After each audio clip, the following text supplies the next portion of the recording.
It's June 2nd, which in Italy is a holiday, and so things are pretty quiet.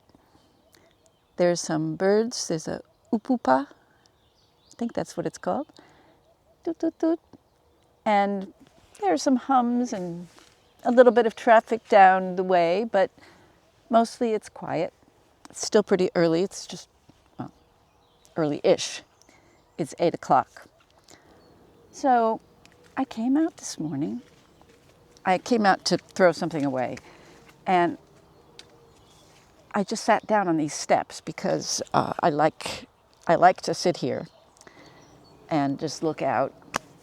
And I decided, okay, this is a good meditation spot, and so I did my meditation. But I was looking at the leaves of these reeds that are just right in front of me. And I noticed the drops of water on the leaves, and then I started thinking about, oh, wouldn't it be nice to get a macro lens? You know, it's just, that's where my mind goes.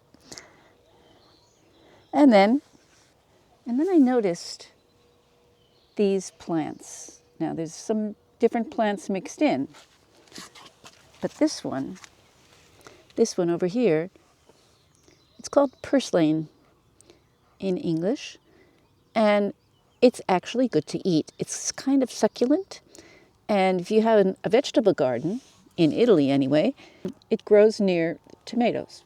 When the plant is young, you can eat the whole head. If you take the bigger leaves, you just take the individual leaves. But they're great in salad, maybe even a panzanella bread salad. Oh, here's some nice plants over here. You know, you have to go in and out, and there's grass growing around, and it grows back. If I don't take the roots out, it'll just keep growing. And so I'll have a harvest every day. You know, I just came out, and all of a sudden I saw good things to eat. I wasn't expecting anything, but I just looked down, and there's my lunch, part of my lunch. But I really do like finding things to eat just in nature for free. My brother calls this shop at home.